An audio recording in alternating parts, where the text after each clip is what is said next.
All right, it is December 4th, 2018. This is Miss Gross. I am not able to be with you today. I am gone to a training. And so here's what you need to do today. You need to have the half sheet out of the basket. On your way in, it should say warm up number 2 on it. And then you need the packet that the sub's going to hand out to you. And so the instructions are as follows. You need to complete the half sheet first. It's the warm-up. Then you need to complete the packet that the sub gives you. It is practice for lessons 9, 10, and 11. And then if you get both of those things done, you need to complete the problem sets in your big booklets that we've been working out of for lessons 9, 10, and 11. And they will literally say problem sets. So go ahead, complete your half sheet, and the sub will resume the video in a few minutes, and it'll be my lovely voice going over it with you.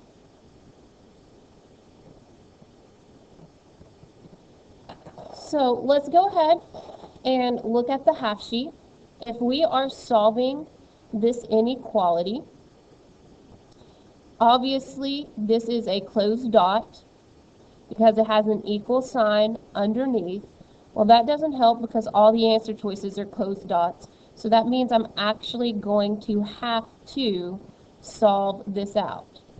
So what I'm trying to do is isolate the variable, and in this case, the variable is x. So x is having 4 added to it and being divided by 12. So SADMAP says I have to undo that division first. So I've got to multiply both sides by 12. So 12 times 1 is 12. I keep my symbol the same because it wasn't a negative. And then over here I have a 12 on top and a 12 on bottom that cancel each other out. So I'm left with 4 plus x. So then I must subtract the 4 from both sides. So this is 8 is less than or equal to x. So if I flip that around and put my variable and letter on opposite sides, remember I also have to flip my sign, because over here the hungry alligator is eating the x. So when I rewrite it, the hungry alligator still wants to be eating the x. So that answer would be D. And in this case, even if you didn't know to flip the sign when you rewrite your answer, the only answer that had 8 in it was D. You would have gotten it correct. So number 2 is let's find the mean and the median. The easiest thing to do would be to put this in stat in your calculator and find the answer. If you put it in stat and put it in the list, and then you choose the one variable stat, then you can see the mean, which is x bar, and then you can see the median, which is MED. If you don't remember how to do that, the easiest one to find would probably be the median, because you can find that just looking at the data. This data is in order least to greatest, so I have 1. I just start marking off 1 from the low end, 1 from the high end, until I get to the middle.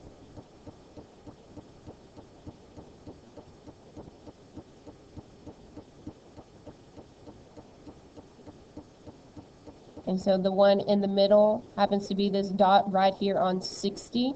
So that means my answer has to be A. And I didn't even have to worry about finding the mean. If you wanted to find the mean, remember the mean is you add up all the numbers and then divide them by the total number of numbers. So in this case, you would divide it by 1, 2, 3, 4, 5, 6, 7, 8, 9, 10, 11, 12, 13, 14, 15, 16, 17. You would have divided by 17. Number 3, find each product. This was, and it continues to be, one of the most missed questions on that from that test and on the spiral review. This is where I suggest you could put NY1. You put the problem that they give you, and remember when you put it in Y1, you change that variable R to X, And then in Y2, I would start putting answer choices. And so then I would hit second graph. And if the X, well, I should say X, then Y1, Y2. And if the Y1 and Y2 columns are exactly the same, that's your answer. If they're not, you need to keep trying different answers, always leaving the problem in Y1. If you are working this out because you, oops, sorry, clicked the wrong button there. Working this out because you remember how to do it, what you should remember is that anything squared is itself times itself. And so when we multiply, we use the box method. So this would be a 2 by 2, where I have 2r and a negative 2 on top, and 2r and a negative 2 on the bottom. So 2 times 2 is 4. R times r is r squared. Negative 2 times 2 is negative 4. And it has an r. 2 times a negative 2 is a negative 4. And it has an r. And the negative 2 times negative 2 is a 4. So that's a negative 4. C is out. That don't even have a 4 at the end. That one is out. And so if we look here, these terms are like terms because they both have r's. And a negative 4 plus a negative 4 is actually a negative 8, not 0. So the answer has to be B. So then we need to name the polynomial. The polynomial name, it gets its name from the degree. And remember, the degree is the exponent. That's its first name, and its second name is from the number of terms. So if I look at this one, its highest degree right here is 3, so that makes it cubic. So my answer choices, that gets rid of A, quintic is 5, and C, a constant, is it has no power because it does not have a variable. And then how many terms do I have? Remember, terms are separated by plus and minus signs. So there's 1 term, 2 terms. And so out of by and try, which one means 2? That is by. So number 4, the answer is B. So number 5, simplify each expression. You're just making equivalent expressions. So again, you could type this in Y1 and type your answer choices in Y2 until you see what is alike, or you can work it out if you so choose.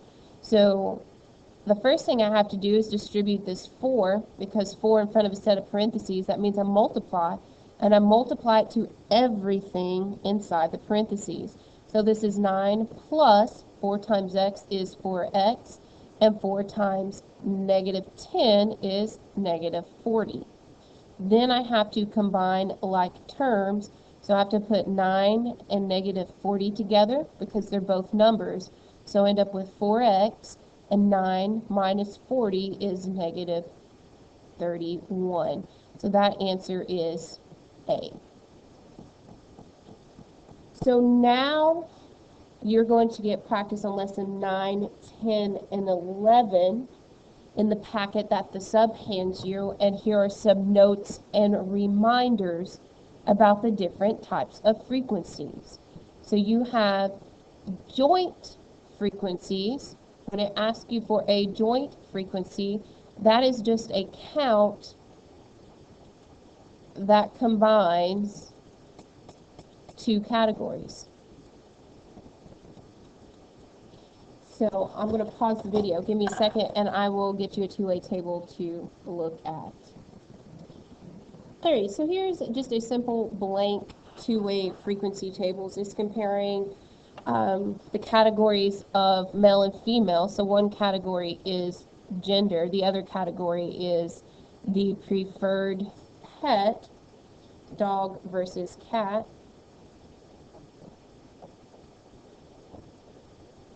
And so when we are looking at those, then all these cells right here in green are joint frequencies. because they join together the gender and the type of pet.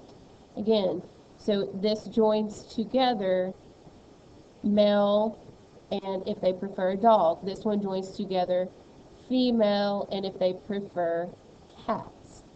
So those are joint frequencies. So then the other type of frequencies that we talked about were marginal frequencies. And remember, marginal frequencies are totals. So it's still just a count of the totals.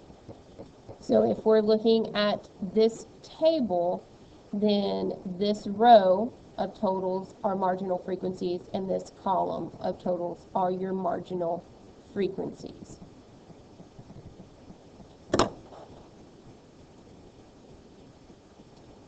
So then the other type of frequency that we have talked about are relative frequencies.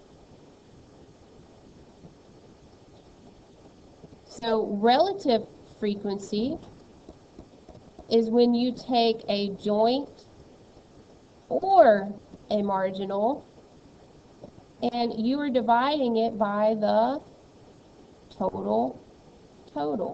So no matter what, you are always taking it and dividing it by this number that's in the bottom right hand corner, and that's how you get relative frequencies.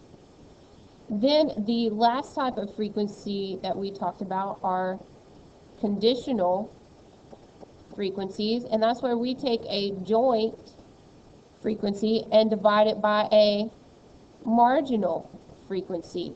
And we know which to use because they'll either tell us find the conditional row frequency, and so that means we would either use this total. If we were working in this row, we would take these numbers and divide it by this total. If we were working in the female row, we would take the numbers and divide it by that total.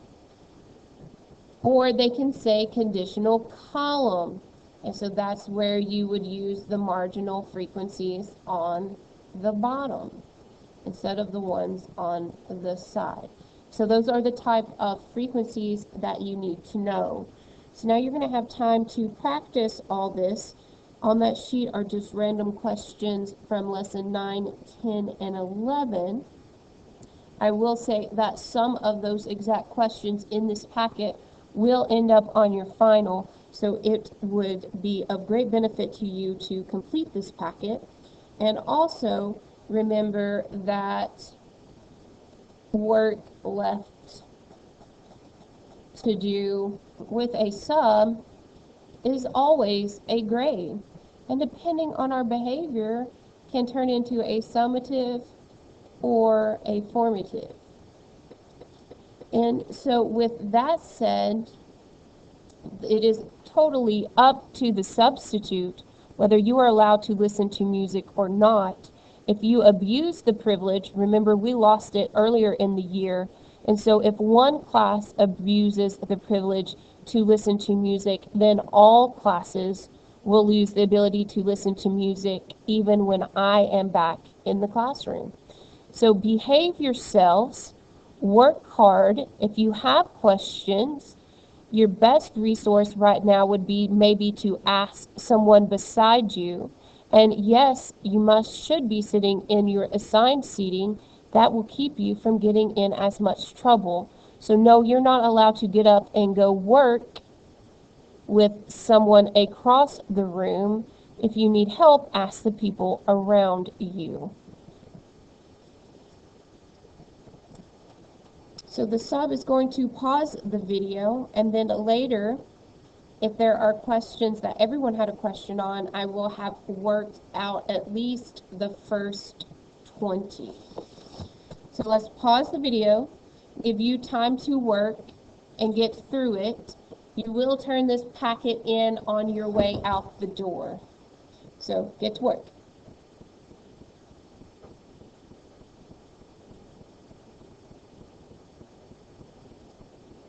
All right, so if we're looking at number 1 in your packet, it said George asked each of the 24 students in his class if they play a musical instrument. He also asked each student if they play sport. So 6 played both, 3 played neither, and there were 14 students in total that play a sport. So we got to put this information in the table. So here we go. It says plays a musical instrument and plays a sport. So that joint frequency was this number 6. They give it to us right here. So 6 should go in that blank. So this says we really kind of needed a column or a row down here that was the total. So the total that play a sport was 14. So we could put 14 down here. So if 6 students play a sport and play an instrument, how many play a sport but do not play one? Well, 14 minus 6, and that would be 8. So this says 3 students play neither a musical instrument nor sport. So does not play an instrument, does not play a sport, and that total is 3. So what we're missing down here is another column of total. So this total should be 24. So we have 6, we figured out that 8, and we have 3, plus some other number equals 24. So 6 plus 8 plus 3, that is 17, plus some other number equals 24. So minus 17, x would be equal to 7. So how many play musical instrument but don't play a sport? That number should be 7. Number 2, there are 54 students in a class. This Venn diagram shows how many students play a sport, take a foreign language, do both, or do neither. So this 17 is just takes a foreign language. They don't play sport, so that 17 should go here. This 21 is in both circles, so they take a foreign language and they play a sport. So take a foreign language, play a sport, that's this blank. Does not take a foreign language. So people over here don't take a foreign language, but these 4 don't take a foreign language either, right? So this plays a sport. Well, that 12 plays a sport, does not take a foreign language, so that's that 12. And it does not play a sport and does not take a foreign language. That is the 4 down here that is in neither circle.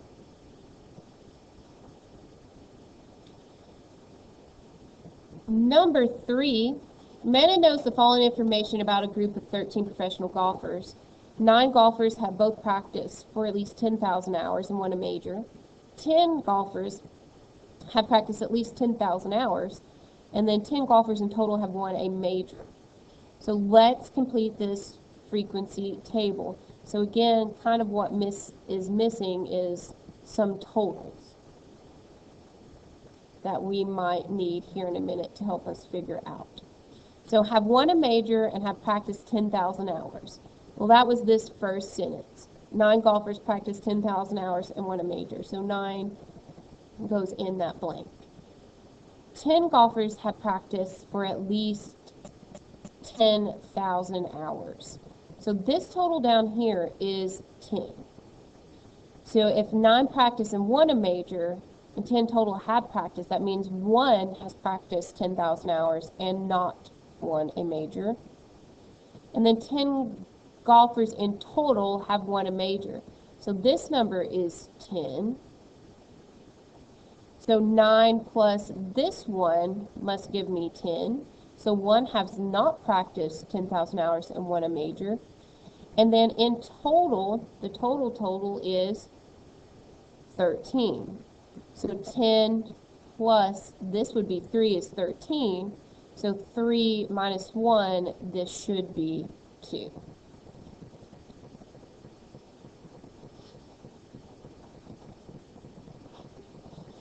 Forrest has a box of 12 candies. The Venn diagram shows how many candies contain chocolate, coconut, both, or neither. So let's complete this table.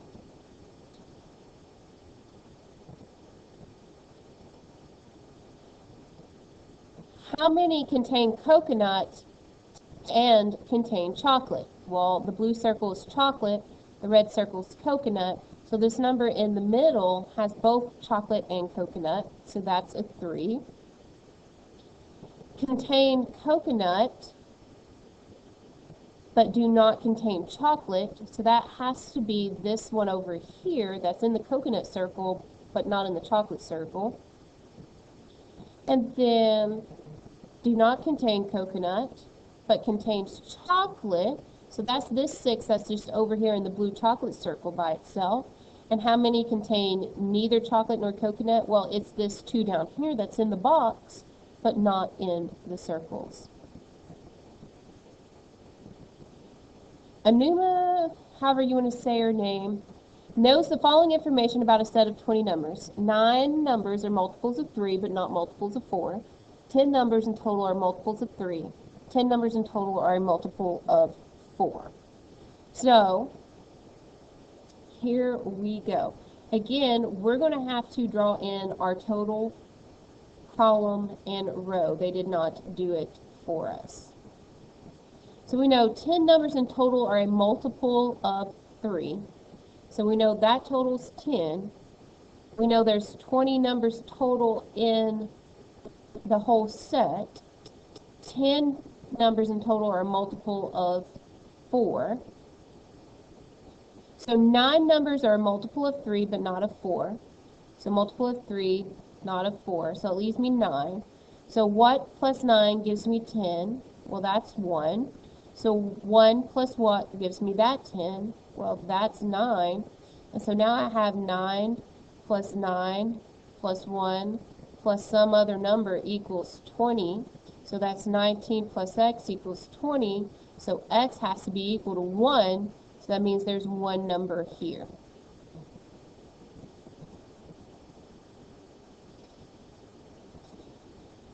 A teacher chose a set of 16 numbers. She then asked her students to classify each number as a multiple of 3, a multiple of 4, both, or neither.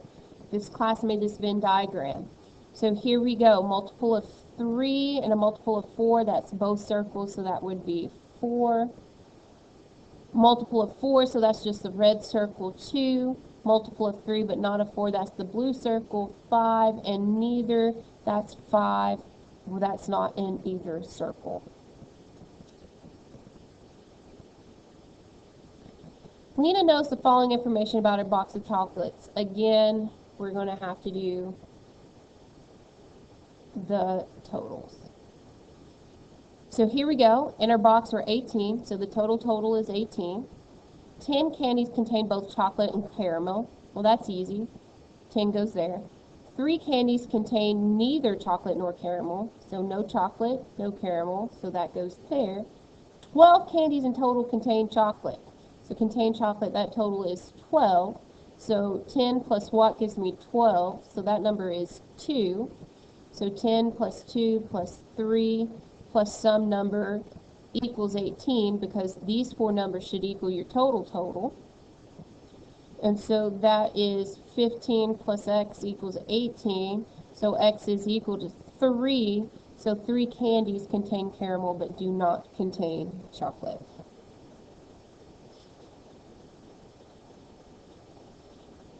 Number 8, students were surveyed about their preference between dogs and cats.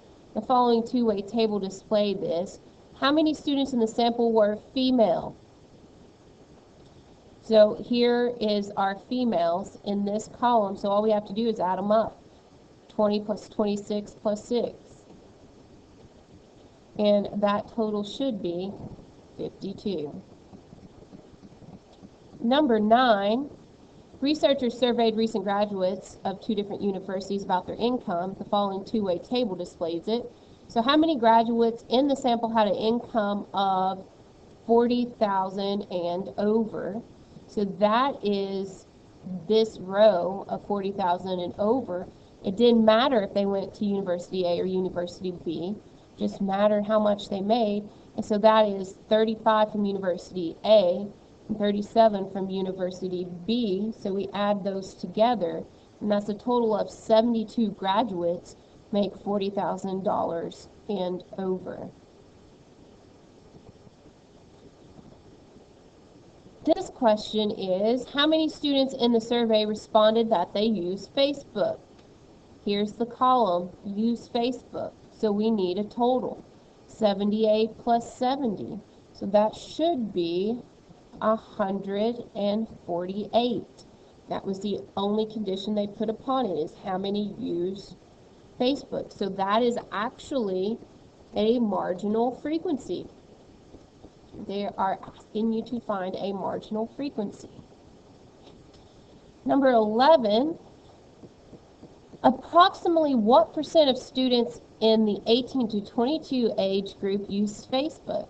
So in this case, they're asking you to find a relative frequency, right? So 18 to 22 that use Facebook, so that is that 78.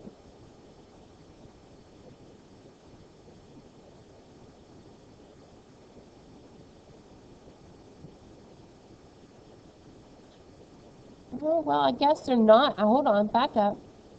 I think I messed up. I don't think they're asking for a relative frequency. They are asking for a conditional frequency. Now that I thought about it for a second, what percent of students in the 18 to 22 age group use Facebook? So we can only look at this row because this is the only row talking about 18 to 22-year-olds. So 78 out of the total 82 use Facebook. So that should be 78, that joint, divided by 82, that marginal, and that is approximately 0.95, or it could be exactly 95. And to turn that into a percent, we move the decimal 2 places, or we multiply by 100, that is 95%. So 95% of people who responded that were 18 to 22 use Facebook. Number 12, the two-way frequency table below. Here we go.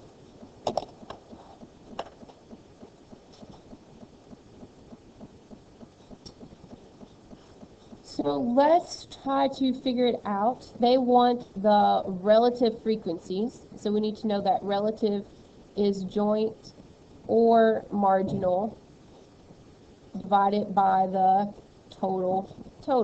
So the first thing that we need to know is the total. So we need to do 23 plus 45 plus 155 plus 6 and come up with an answer.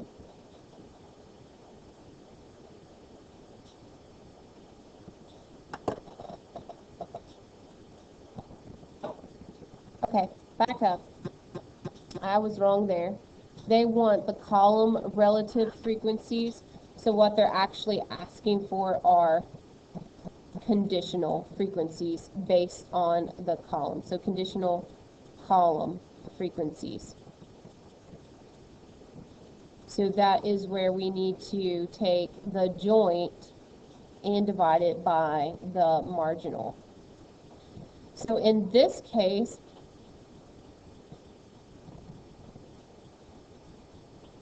we need the total of the column. So 23 plus 155, that should be 178. And then 45 plus 6 would be 51. So this right here should be 23 divided by 178, and that is approximately 0.13. They said hundredth, rounded to the hundredth, so that's 2 decimal places. So this one would be 155 divided by 178, and that is approximately 0.87. So when you add 0.13 plus 0.87, that should equal 1. So here we need to do 45 divided by 51 and do 6 divided by 51, and I think you should be able to figure that out in your calculator by yourself. So again, this one is asking for row relative frequencies. So in this case, they're asking for conditional frequencies. Except they're asking for the row. So maybe it would be nice if we come over here and we total up these rows. So 6 plus 7, that's 13. 8 plus 3, that's 11. So for this one, we would do 6 divided by 13 because we're comparing it to the rows. And then we would do 7 divided. No, back up. I'm in the wrong spot. Still doing columns there. We're not going to do that. We're going to do this 7 divided by 13 and come up with some decimals. So in this case, this is approximately 0.46. This is approximately 0.54. And I know I've done it right because if I do 13 divided by 13, that's 1, or 0.46 plus 0.54 should give me 1. So for this row, I need to do 8 divided by the total of that row, which was 11. And then I need to do 3 divided by the total of that row, which was 11. And I believe you can figure those out by yourself. 14. I'm just going to give you the answer at this point. If you have questions on how I arrived at that answer, you can ask me tomorrow. It's column relative frequency, so it is conditional frequencies.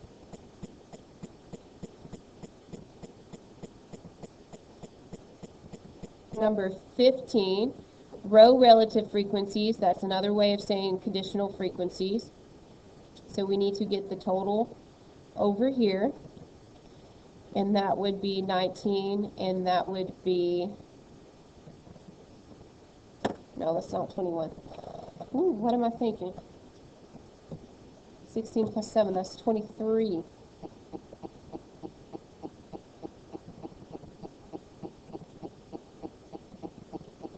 So that's what we would use here. So for this row, everything's going to be divided by 19.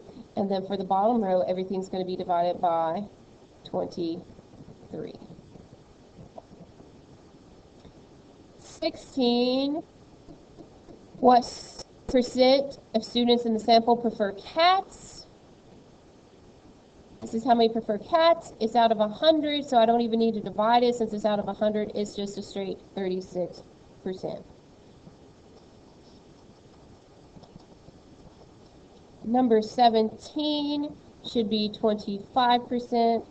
Number 18 is going to be 32%. Number 19 is going to be 37%. And number 20 is going to be 50%. So I'm guessing by now the bell has rung and class is over.